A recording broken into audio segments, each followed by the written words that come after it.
Welcome to episode 16 of One Step Beyond, a show about stepping outside your comfort zone and positively engaging with the world outside our door. My name is Tony Fletcher. In that default world, I primarily write, primarily about music, which I play somewhat too. One Step Beyond is where I indulge my love of the outdoor lifestyle, of travel, and of the notion that if we shake our lives up a little, we can hopefully improve ourselves and thereby make our collective experiences here in this world that much more bearable. I often start these shows by talking a little about my own activities in this regard. I'm going to carry that over to the end of this particular show, so if you enjoy those audio diary entries, stick around. I hope you do anyway.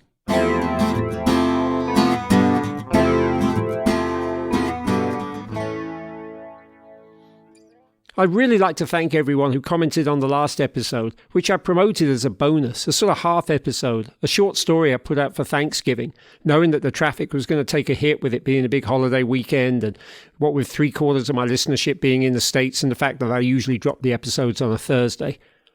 It was quite nice, I have to say, for one thing, not to put in what's usually, genuinely, a solid 2 or 3 days of work of recording, editing, producing an episode. But it was equally nice to actually get more emails than usual from people telling me how much they enjoyed it. There's plenty more where that story came from, i.e. my global backpacking travels in 2016, and I'll be happy to share some of them with you, either on this show or through some other form of audio. Or perhaps I'll get on with writing another book. If you haven't heard the story, set in Morocco on an overnight bus journey, and you'd like to, look for episode 15.5. It's called You Don't Believe in God? And if that sounds incorrect to you as a regular listener because you could swear it was called It's Not True, what can I tell you? I came up with a better title down the line and I altered the metadata. I'm back to recording and editing this show at home. The studio is at Radio Kingston, where I usually record my voiceovers and where the station is good enough to broadcast this show, and in fact encouraged me to make it in the first place, which I appreciate. Thanks, Jimmy. Has taken the necessarily cautious move to effectively close down again, reduce itself to a skeleton staff for the winter. This puts it in line with recent decisions made by my son's local school district and also the Rock Academy I work at part-time to go fully remote in the hope of mitigating the ongoing spread of the coronavirus at the start of what looks like being a long, dark winter in the States, the arrival of vaccines notwithstanding. And that brings us to this episode, Travel in the Age of COVID.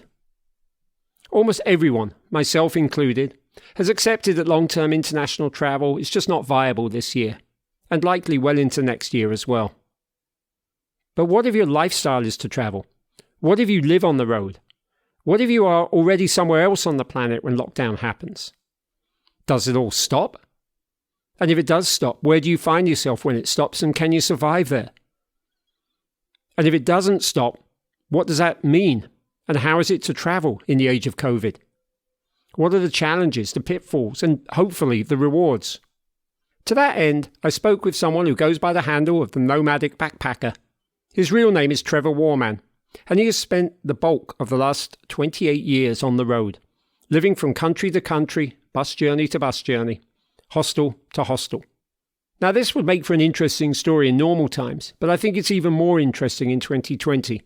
Because, as you'll find out, Trevor has had to stay just one step ahead of potential national pandemics. It's made for a year that has been alternately extremely static for him and then very, very mobile, and clearly difficult from start to finish. And over the course of 2 interviews, he shared with me those perils and pitfalls of being a nomad during a global pandemic. And so while this show is essentially here to tell and share positive stories, I think it's also good to have a reality check.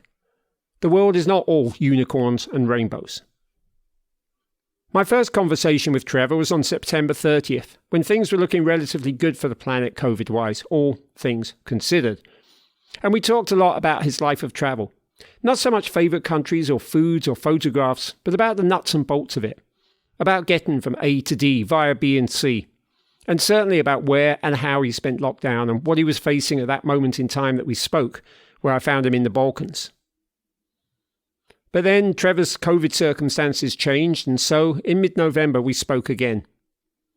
And right now, in the second week of December, We could easily have done a third interview, because just before I recorded this, he surfaced on an entirely different continent in that ongoing battle to stay that one step ahead of COVID and national lockdowns.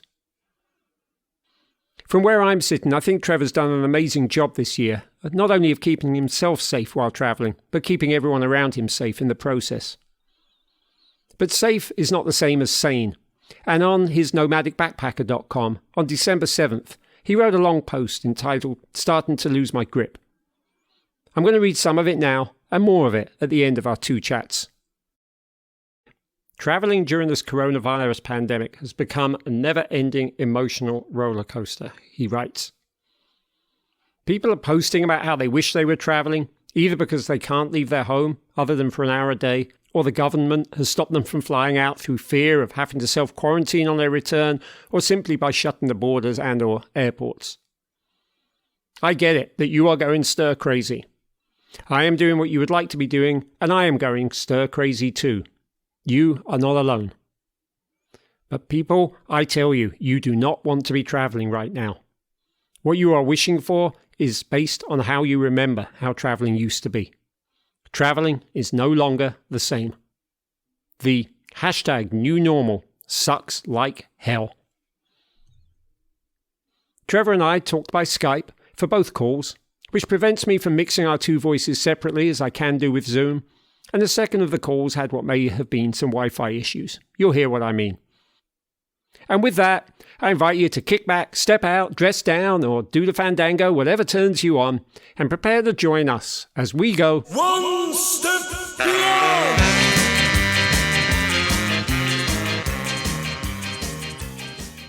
Welcome to One Step Beyond, Trevor, the nomadic backpacker, I believe you go by. How are you doing? And most importantly, where are you talking to me from? I am in Podgradec. That's in Albania on the south shore of Lake Ohrid, which is shared between Albania and North Macedonia. And for those who have a very limited sense of geography, where will they find that on their global map? Oh, just across the right of Italy. To the right of Italy. I believe that's to the east, isn't it? I think we get that. Across a little bit of sea, and yeah. So how long have you been in Albania? Almost 2 months. It's all a long story, because of Corona. But I came in on August the 3rd, and I hopefully can cross the border to Macedonia tomorrow. Oh, exciting! Assuming no tests required. Yeah, that's the plan for tomorrow. It's the border's just 7 kilometers from here. So, well, I appreciate you spending your last evening in Albania in my company. So that's so. What I've got a note here to ask you when you were last home, but I think perhaps the better question is, what do you, as your handle says, you're a nomadic backpacker, what do you call home? There is still a little bit of a link to a place just north of London in England. It's where my dad is. It's where I was born. Yeah, I'm not permanently on the road. I go away for long periods of time. When the money's exhausted, I go home, and then I work and save. Basically, yeah, I work and do nothing else other than eat, work, and sleep, and put in as much money into the bank account as I can to recover, because it's normally a couple of times it's been drained almost to nothing. Were you born adventurous? Definitely not. Definitely not. I don't have it inherited from anybody. I think one of my cousins was in Berlin when the Berlin Wall came down. That's about as far as it gets. I was hiking, and I did some cycle touring in the UK as well. But as a backpacker, I was almost 25. And, to be honest, I went to easy countries, everybody spoke English, like Australia, New Zealand. And it took me a while. I was 30 when I first went to a out of my comfort zone type of country, Vietnam, for example. I was ready for it then, but you see some backpackers, they're 18 or whatever in India, and hats off to them. No way was at 18 was I ready for that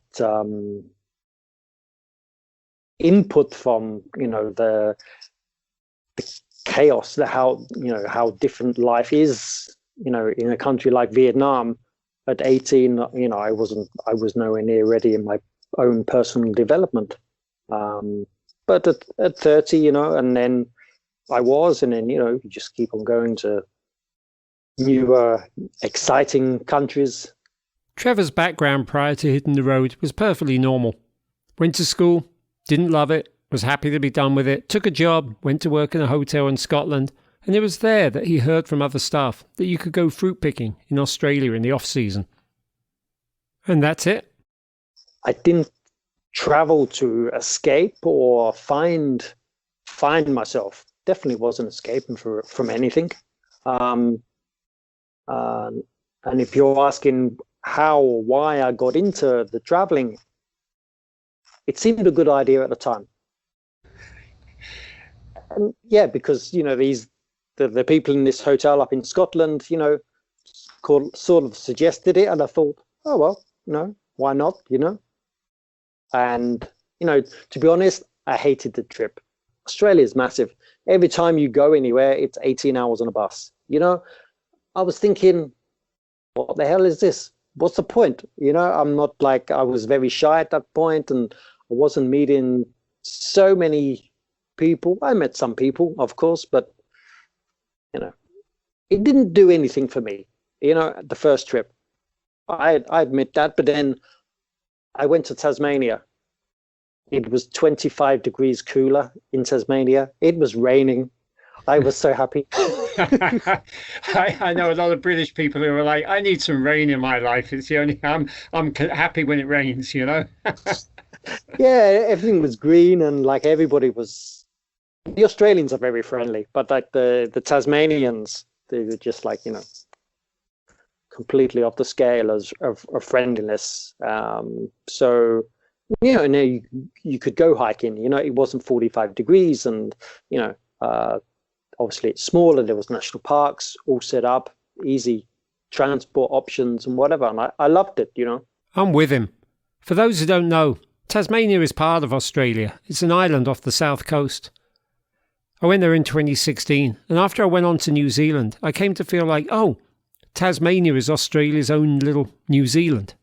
It's very cool, very cultured, fantastic wines, 40% of it is national parks or state reserves, and it's verdant, green and lush, which all sounds quite like New Zealand, but is not true of too much of the Australian mainland. And for Trevor, the initial experience of Tasmania was enough to eventually convince him to return to the Australian subcontinent. 4 years and a bit later, I tried again. Just a different trip, plus my shyness had gone a lot, and I was much more confident in myself, and it just made it easier for me to enjoy myself, So yeah, it made a big change. Does travel force somebody to be less shy and be more open, or do you have to work through that in a variety of ways?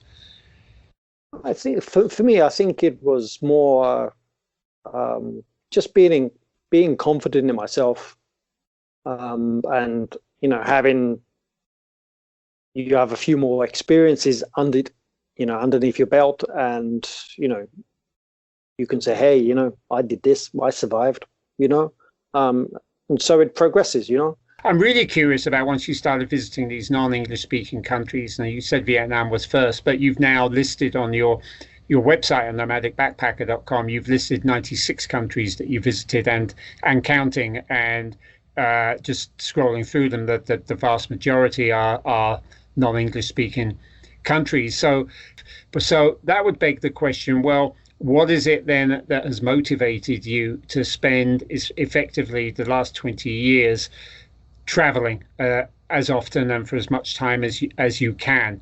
What is the motivation? Why do you do it? This is what I do. This is what I'm good at. This is what I enjoy. Tough times now because I have to stay put for some time because, yeah, it's the coronavirus has knocked everybody's, lifestyle on the head, isn't it? Even mine, even though I am still on the road, it's completely different from what I'm normally doing. Right. But yeah, I'm good at this. I'm confident in, backpacking down through Africa, no problems at all. It would seem to me that presumably there's also a lot to be gained from seeing other countries, meeting other people, meeting other travelers, learning how the world works, nature, adventure that you might have. Does that all roll into it, as opposed to it simply being, I do it because I do it? Yeah, there is. I also just simply get a buzz from being on the road. I love, sometimes you get to a good place and you think, oh, maybe one more day or whatever, but then when I'm sitting on the bus watching the world go past the window, I'm just like, I love it. I'm really glad to hear that, because I'm known for being quite restless. I think I am known for being restless, and when we were traveling I was always just, what's the next place? What's the next place? Not because I'm not enjoying the current place, because I was, but like you, that buzz of when we're moving, I'm really, really happy when we're on the move. And in fact, I realized as I've tried writing about my travels that most of the stories take place while you are actually traveling. They don't necessarily take place, particularly when you're static. They tend to take place as you're moving, on buses, on trains, in some crazy taxi that's driving around the mountains, and you're convinced it's going to go off the edge of a cliff. That kind of thing. I fully understand that, getting the buzz from being mobile. Yeah, and the overnight stops, or the 1 or 2 days, are simply to recover from the journey. Find some breathing space and calm down a bit and wash your clothes, because of the for example, in West Africa, the towns are more often than not really nothing to write home about, but the journey in between, from town to town, is the adventure, and it's part of the adventure. It's what you talk about. It's like, you could spend 15 hours stuck in a little Peugeot 505 estate car with with 15 others and another 3 on the roof, and you talk about it, but at the time it's like not always enjoyable.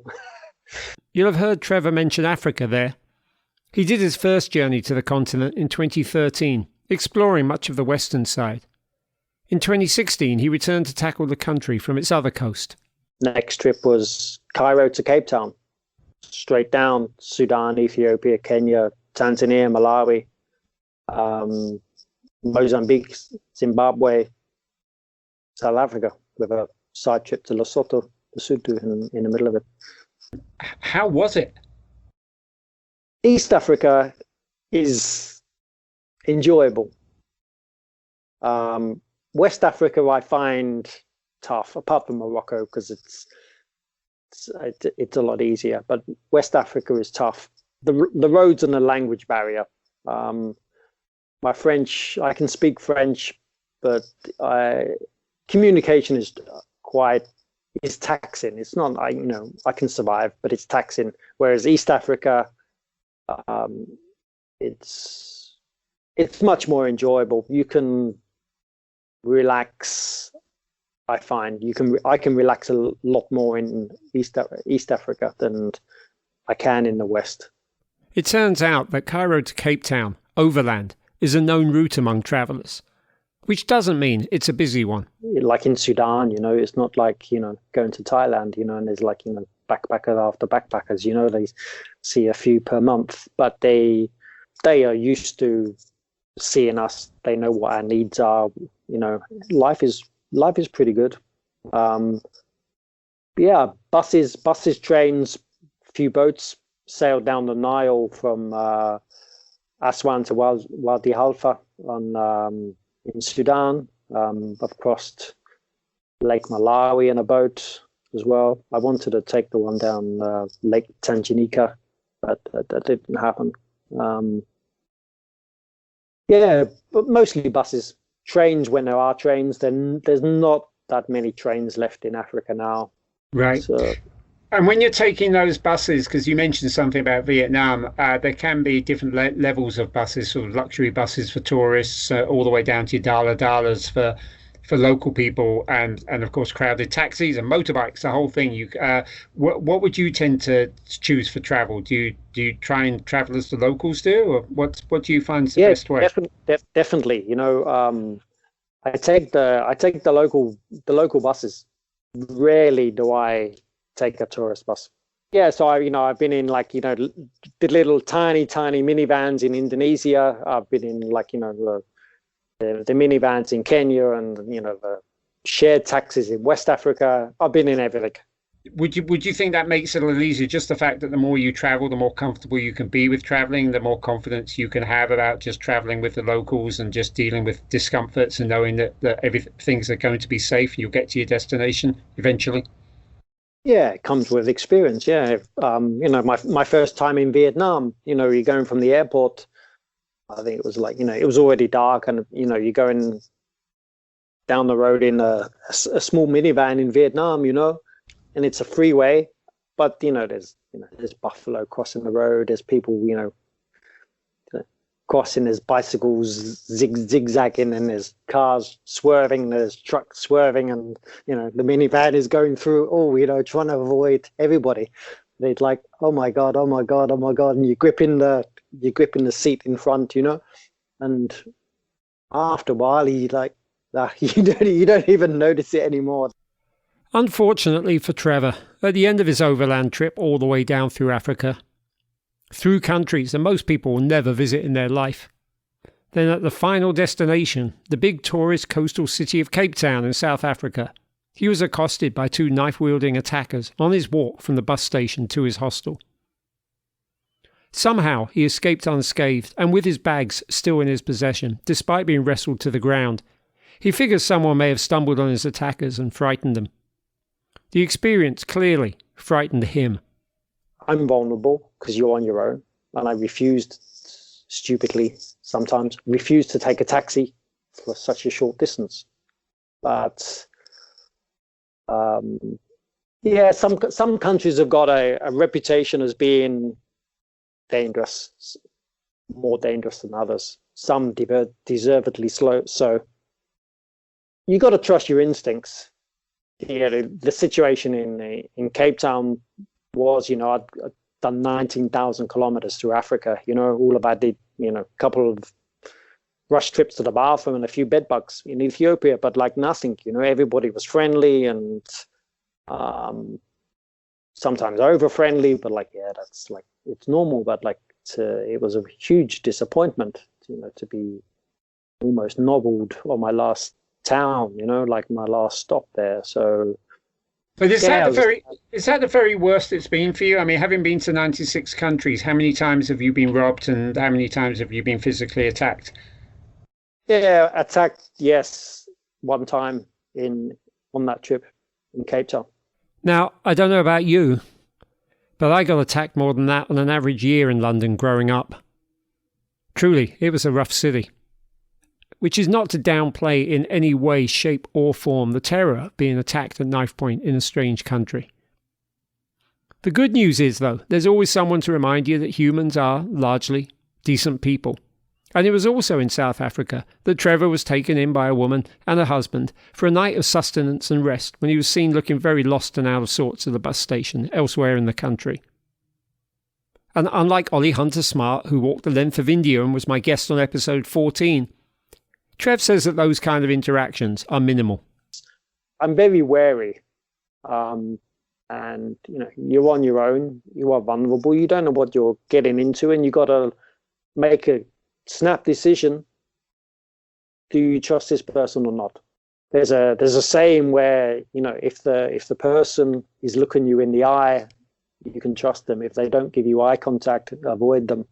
always been wary, even like, for example, in Morocco, they say, oh, come, drink tea, and then they give you the bill, which doesn't happen in Sudan. An invite is an invite, not an invitation to, write you a check at the end of it. Sudan, Syria, Pakistan, totally friendly and trusting locals. Sudan, Syria and Pakistan are probably not the first countries most people would think of when asked to name the world's friendliest locals. And that's a further reminder that we all need to be aware of our prejudices, I guess, however accidental they may be, that are the result of media stereotypes. While allowing that civil wars and extremists will undoubtedly influence those stereotypes. Unfortunately, Syria, a country my mother also visited and said likewise had some of the loveliest people she'd ever met, and she travelled, descended into that civil war very quickly after Trevor's visit in 2010.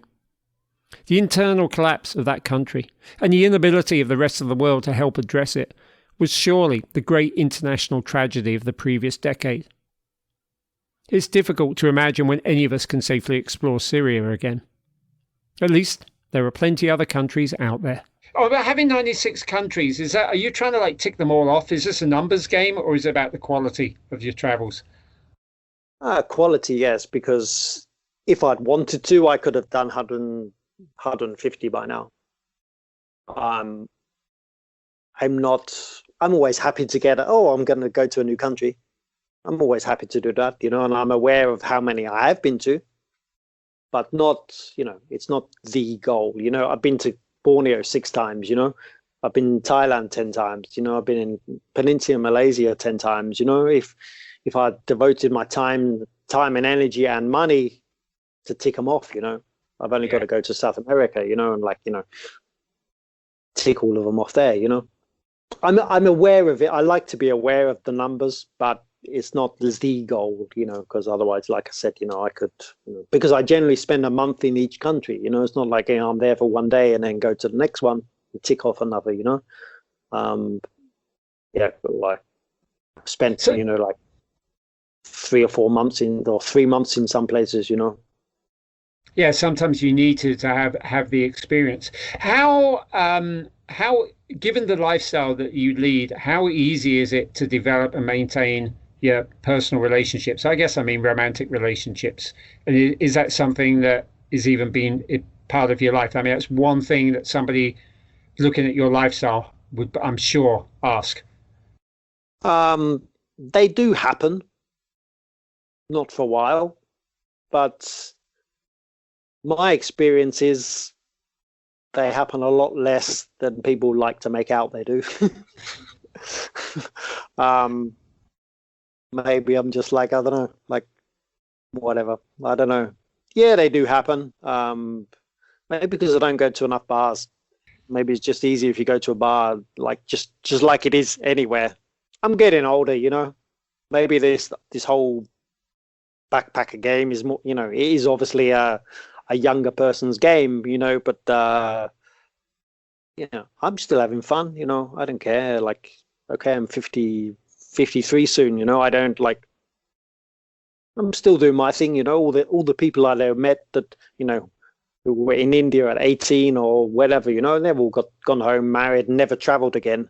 Whereas I started late at 24, but hey, I'm still doing it, But just on that side of the personal relationships, for some people, it's not not a driving factor in life. They're not looking to be parents. They're not necessarily looking for a life partner. But do you ever meet someone and end up going traveling with them for a while? Is that part of the traveler's story? Yeah, I have. Yeah. Not recently, no, and not in Africa. I didn't. I have my idea. It's not a fixed plan, written in stone, or I've got to go this way, got to go there. I kind of make it up as I go along. When I was in, I was in Kenya, having been through Sudan and Ethiopia, and I was in Kenya. I couldn't decide whether I was going to the Swahili coast or I was going inland a bit more, and in the end, I ended up zigzagging across, but the plans there in Africa weren't changed from meeting anybody. But I have met people on other trips in India, for example.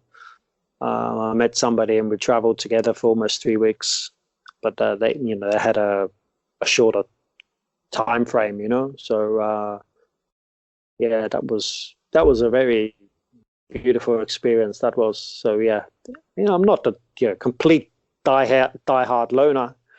I can get by on my own, but it's also nice sometimes, to share a travel with like-minded people, if you're with when I went to Vietnam, I was with a girlfriend then, and it's a sure test of your compatibility, your ability to compromise on both sides and to get it to work. Because if you're together for 24 hours a day, it's because that's not normal. Normal life is you sleep for 8 hours, you go to work for 8-9 hours, you're only at home for 3 or 4 hours together every day. That's like normal life. So when you're on travels, you're with each other, and they're finding it hard, you're finding it hard, and they get sick and you want to do something and they don't want to do anything. It can be tough. Tell me about it. Actually, on second thoughts, don't. Let's change the subject. We'd be remiss if we didn't talk about how coronavirus is impacting traveling right now. My understanding is that when the lockdown happened, you were on your travels, and like a lot of people I know, you got locked down. Do you want to tell us briefly what happened to you and how you eventually got out, and indeed why you ended up in Albania? Yeah, I spent my lockdown in Kenya, a place called Naivasha. It's about 100 kilometers, 60 miles northwest of Nairobi. I'd been in West Africa, and I flew out from Ivory Coast to Kenya, and that was like middle of March. And then I did the right thing at that time. I self-isolated, haven't been on 2 planes, and I think 3 days later, they said they made self-isolation compulsory. And about a week later, they shut the airport. And then they shut the borders. And then the week before Easter, they locked down Nairobi.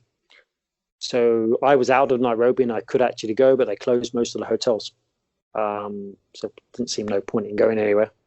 And so it paralyzed the country. Nothing can go in or out of Nairobi, which is like a hub. It's like London. Everything goes in and back out again. So I was in this guest house for 105 days. I was quite well looked after. I had they gave me food because I had to use the food up anyway, because otherwise they were going to throw it away. And it was a very anxious time because just didn't know how long it was going on for. The airport's closed, the land borders to Uganda, Tanzania are closed. So how long will it go? People are getting hungry, and there was about an evacuation flight every week going out London to Paris and Amsterdam mostly. But they were getting expensive. You'd have to get an $80 COVID test. And, plus it was going to cost me $60 just to get to the airport, plus all the paperwork to get through the roadblocks. So effectively, you decided to wait it out. Yeah, I was all for waiting out. It's like, nobody knew how long it was going to go on for. There was reports out of South Africa that they were going to be closed till 2021. I was thinking, I've been here 3 months. Do I really need another 6 months? I just probably would have gone out of my mind. Were there other travellers in the guest house? No. Obviously, the staff speak English, and I could walk around the garden. I could go into town. Everything was business as normal. Just a curfew, nightly curfew, and lack of transport. Right. So yeah, in the end, I took a KLM Dutch organized evacuation flight to Amsterdam. And at that time, this is the end of June, and everybody had rules of what to do. People flying from London to Italy and Italy to France and et cetera, within Europe. What do we do about people coming in from Africa? Oh, nobody knows. So I didn't know. They don't know. I didn't know. Because everybody who was taking these evacuation flights were going home. I didn't need to go home. I just had to go to somewhere that was open, Like, okay, Serbia's open. let's go to Serbia. So I got a flight from Amsterdam to Serbia, and and I'm still in the Balkans. When were you last home, as you call? Yeah, I left in January 6th this year. Okay, so in that area that you're in the Balkans, how is life? On a scale of normalcy, how is life there? Totally normal. Really? I'm in Albania. There's a couple of supermarkets you have to wear the mask. Some of the malls that are in Tirana, the capital, you get temperature zapped when you're going in. Most people don't wear masks, but almost everybody doesn't wear a mask. Is that because they're not seeing infections? I'm curious. I don't know, what's going on in every country. Are they feeling that this is generally a safe place? No, I don't know why. I don't know the reason why they don't feel threatened. If you look at, if they are comparing their stats to US, UK, Italy, Spain, France, where the stats are massive, and you look at the stats here, it's hardly any.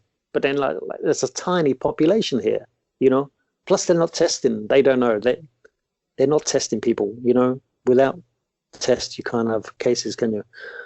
That, then, was the situation at the end of September.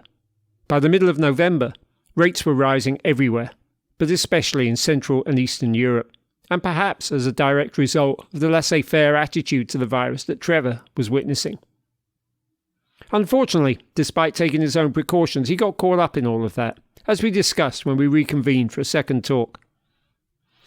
That conversation got broken up now and then by a bad connection.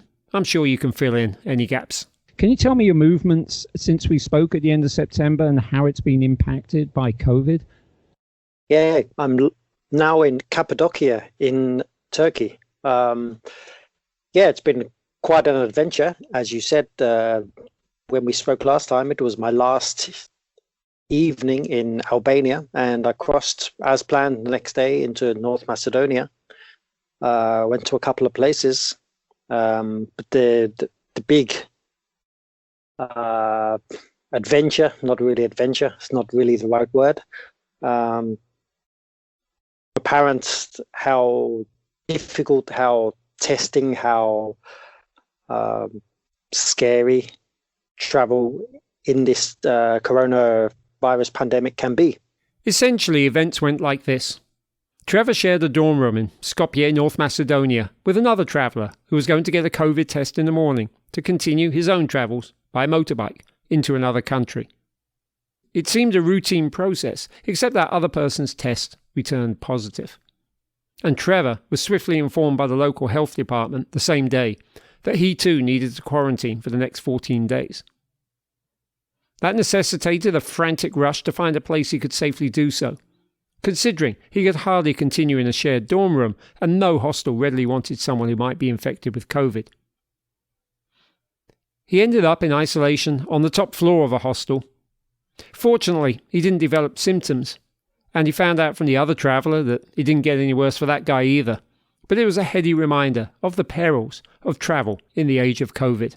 Because everybody wants to travel and that, but they don't realise the ramifications of what happens if you go for a test for yourself and you get tested positive. What is the country that you're in going to do to you, where they're going to send you? The other one is if you are on a bus, on a plane, in a hostel dorm next to somebody who has been for a test and it turns out positive, you're basically screwed a bit. How was your emotional and mental state during that time? I imagine there's a part of you looking out for symptoms and worried every time you sneeze. You think the worst, don't you? It's only natural.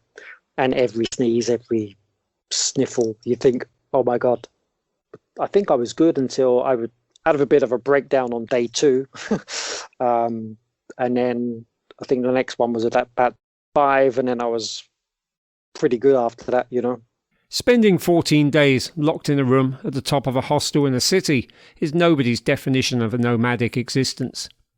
Which means it's not surprising that as soon as he was given the all clear that he could move about again, Trevor did exactly that. So I had 2 days walking around in the city, and then on my 15th day, I left the country, and I went to the bus station on my 2 days and said, "Yeah, I want a bus ticket to Turkey." It was basically going from Skopje to Istanbul direct through Bulgaria, non-stop.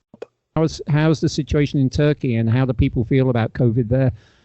Regarding masks, everyone wears a mask, whereas in Albania, nobody wore a mask. In Kosovo, people did because there were police on the street fining everybody.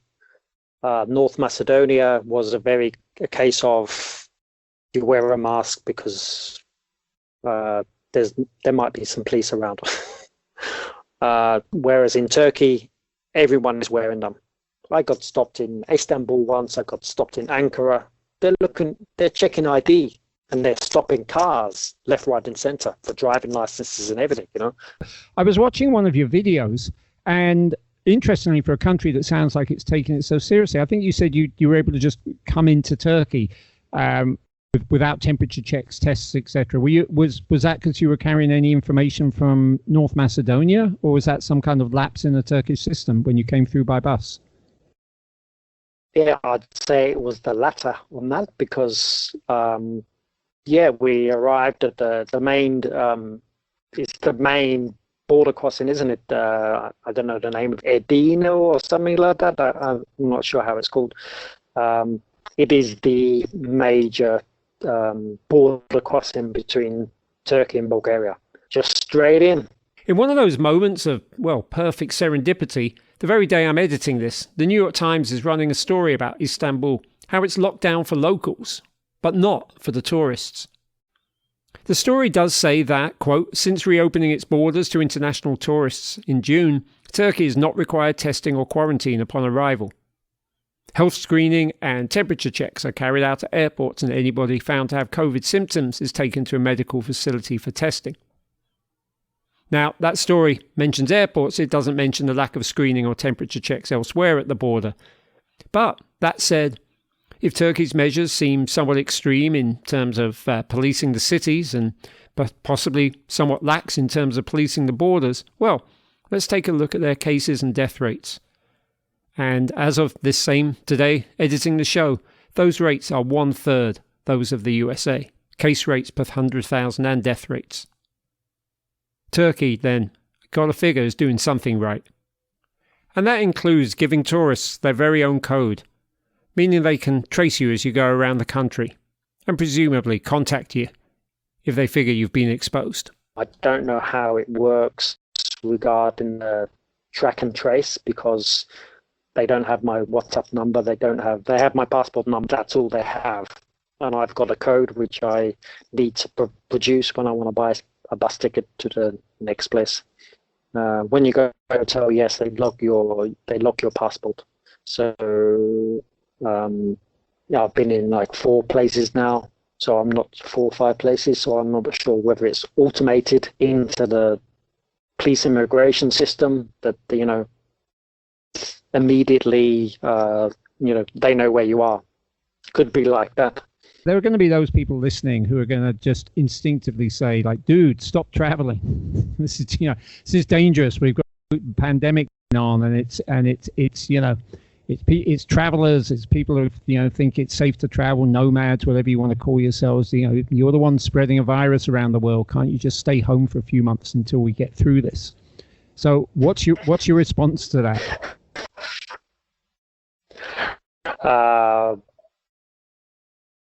In the beginning, like back in April, which by already then it was way too late. We didn't know about it. But we probably should have been locking down in December. It's already spread. Everywhere you go, there is COVID. So, what is the difference of me social distancing, using a liter of sanitizer a week and wearing my mask every day? What risk do I have, apart from to myself, of going to a country like Albania where nobody wears a mask? COVID is already in Albania. COVID is everywhere. You still have husband, wife, girlfriend, boyfriend, partners live their kids. The kids go to school. They kiss their kids goodnight. People are hugging. I'm not doing any of that. I just reduce the amount of social contact. And other times, yes, I'm wearing a mask, not because you have to. I'm wearing it because it's what I feel is right.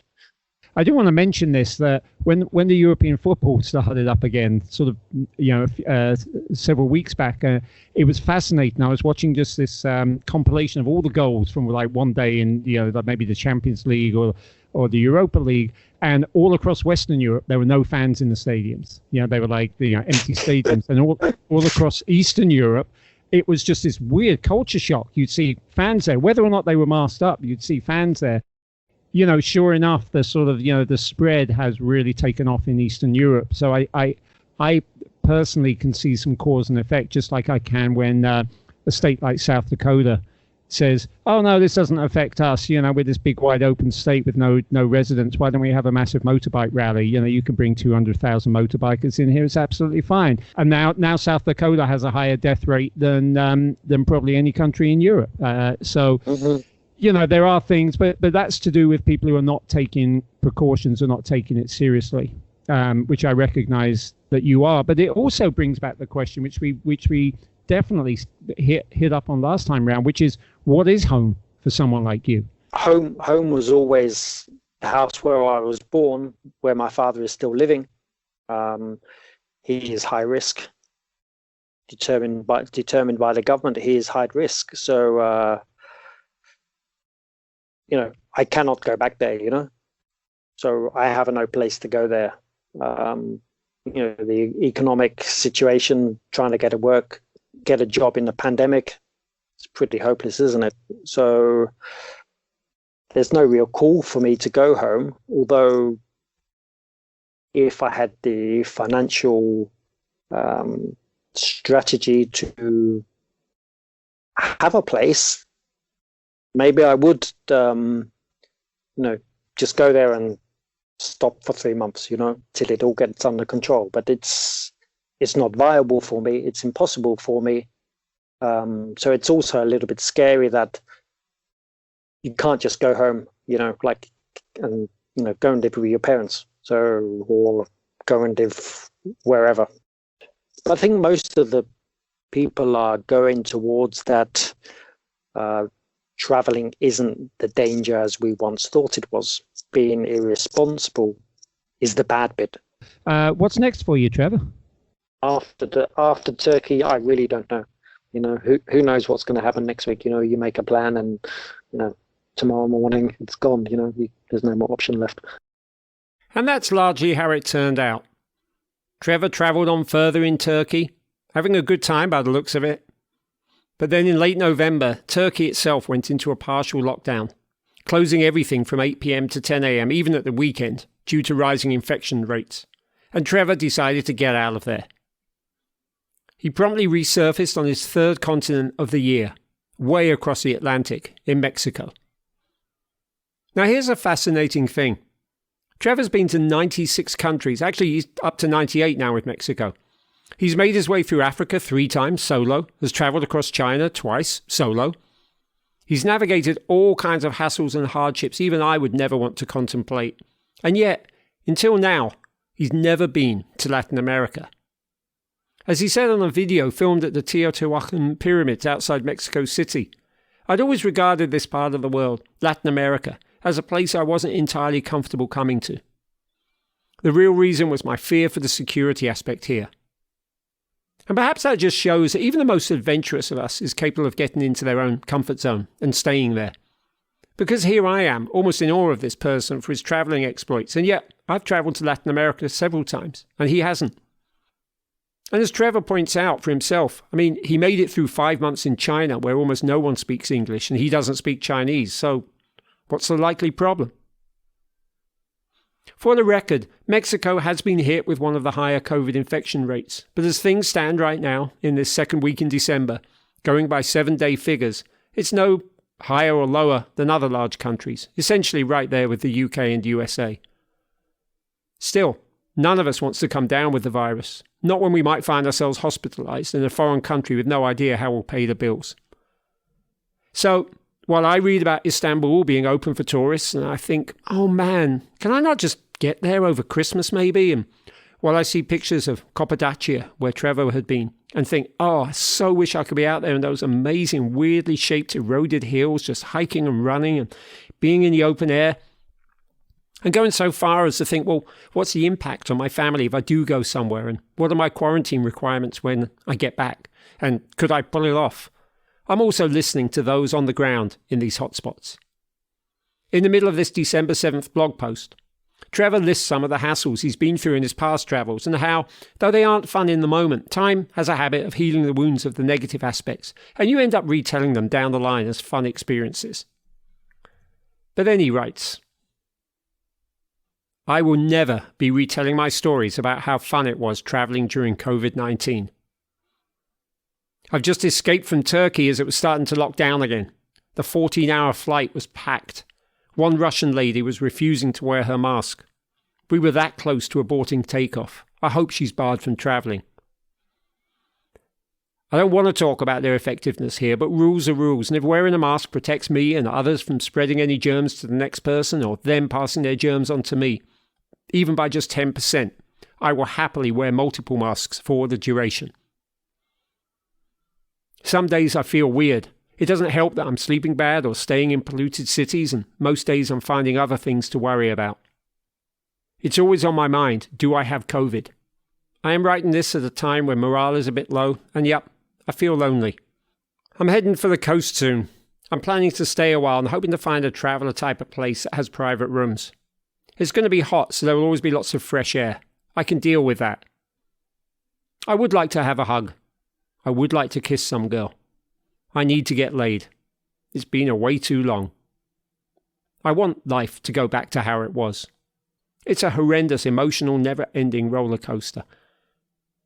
But with the vaccine starting to be rolled out, the light at the end of the infinitely long tunnel starts to get a little brighter. So to those who wish they were travelling, just wait a while longer. We've got this. And I think you've got this as well, Trevor. I really do. Find that little place on the coast, chill out. I think you're going to be okay.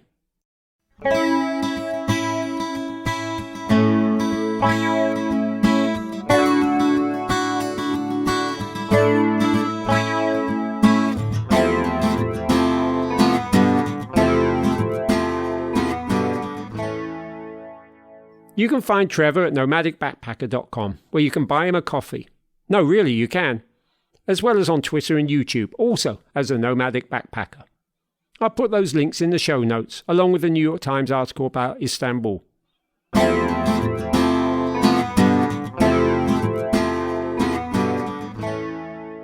So what else has been going on around these parts? Well, I was fortunate enough to take part in a proper road marathon in November. The event was organised by the Albany Running Exchange, and it was held at the Ultimate Fairgrounds just outside Albany, the capital of New York State, about an hour's drive from me. They had a half marathon organised that, when they really looked at it and worked at it, found that they could reschedule and pull off at the Ultimate Fairgrounds. And when that went off successfully, they decided to organise and establish what I really trust is just the inaugural, just the debut of a long-standing event called the Upstate Classic, a 5K, half and full marathon, with runners going off in meticulously organised groups of 4 every 10 seconds for over 80 minutes. Now, I only got to do 2 proper races this year, and both of them, actually, were full marathons. The other one was the Cat's Tail Trail Marathon in October. I went into both of them with a really good amount of positivity from spending a lot of time this year outdoors on a combination of surfaces, like out on the roads, out on the trails, out on the mountains. What I did not go into either race with was the kind of soreness, tightness and tiredness that I often do this late in a season full of races. So the result in both cases, both races, was a sense of stamina and confidence. The feeling upon setting off pretty much that, yeah, today's going to be okay. At Albany at the Upstate Classic, I wasn't going to break any PRs, and I knew I couldn't attempt to Boston qualify in time the way I went for it last year, twice. But you know what? I finished just 3 minutes behind my time in New York last year, And more to the point, and unlike that race, I ran a thoroughly consistent pace from start to finish. It was cold and windy, which sounds like a disadvantage, but it did help with keeping stops at the socially distanced, no-contact water stations to a minimum. I have to say, I was amazed that, given the lack of marathon options this year, only 100 people entered the full distance. This made for a truly solitary second half out on the roads, complete with rolling hills and a couple of headwinds, but I stayed on pace, ticked off the miles, and the only mile that I didn't keep at a standard tempo was the last one, which I was able to somewhat sprint at. As Steve Schellenkamp, a local veteran runner and coach who's popped up a couple of times on these episodes, pointed out, there is a massive difference between running at 95% capacity and 100% capacity. I ran at 95%. I felt that to go even 3 seconds faster a mile was going to get me into trouble. So, I didn't. I'm totally happy with the race. I'm so thrilled that I got to do that and the cat's tail. And hey, I look forward to perhaps picking up pace next year. I want to give unqualified praise to the Albany Running Exchange for pulling off this race in the middle of a pandemic. Much of that credit goes to Josh Merlis, CEO and founder of ARE, who figured that this was possible and then made it happen. There's a really, really good interview with Josh on episode 255 of the podcast Runpacers, on which he describes the logistics of putting on an event like this. And also hones in on how we were all so much safer out there at the fairgrounds, socially distanced, than, as a specific example, shopping at the local Walmart. And the point is also made, courtesy of an emotional letter he received from a participant the next day who lost her business this year, that it's not about the racing. It's about having a goal. It's about having something to work towards, something to distract us from the accumulative toll of this terrible year and allow us to end it with something worthwhile to attach to our names and our calendars and our memories. Because, and especially when we use that Walmart example, getting outside is good for you. The more you can get out and exercise this winter, the better. You should almost by default find yourself socially distancing while doing so. Your immune system will be improved by the experience, and so, I guarantee, will your happiness. Given that so much of this episode has been COVID related, I'm going to end by sticking on it, but on a really truly upbeat personal note. Because also on the day of editing, I signed a consent form for my mother to get her COVID vaccine at her care home in the UK. There's a decent likelihood she'll get her first shot before Christmas. It is just possible that I can consider making plans to see her again. I miss her. I miss the UK in general. I really miss my friends over there. But I miss my friends in New York City for that matter. I've never gone a calendar year without visiting the UK or New York City. Not since I moved to the States in '86. But hey, listen, I'm grateful for everything that I do have, and I'm willing to wait it out a little longer to preserve all of that. Have faith, brothers and sisters. See you next time.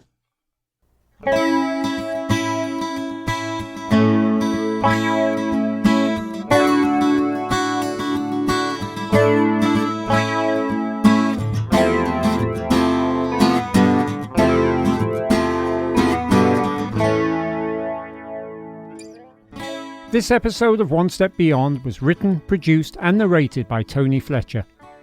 Incidental music in this episode is by Noel Fletcher. The theme song is by Madness, used with permission, and the logo is by Mark Lerner. To subscribe to a newsletter or just reach out via email, contact One Step Beyond at ijamming.net, ijamming.net. And of course, you can find us on social media. Just search One Step Beyond with Tony Fletcher, and we should come up on Instagram, Facebook, and Twitter. And you can find all of these links in the show notes. One Step Beyond is available on just about every podcast platform known to man, and most likely a few that have yet to be discovered. And it's hosted by Acast. If you like what you hear, please hit the subscribe button and or leave a positive rating and or review. Special thanks to Radio Kingston for airing these episodes and for supplying studio space when not under lockdown. Until next time, stay safe,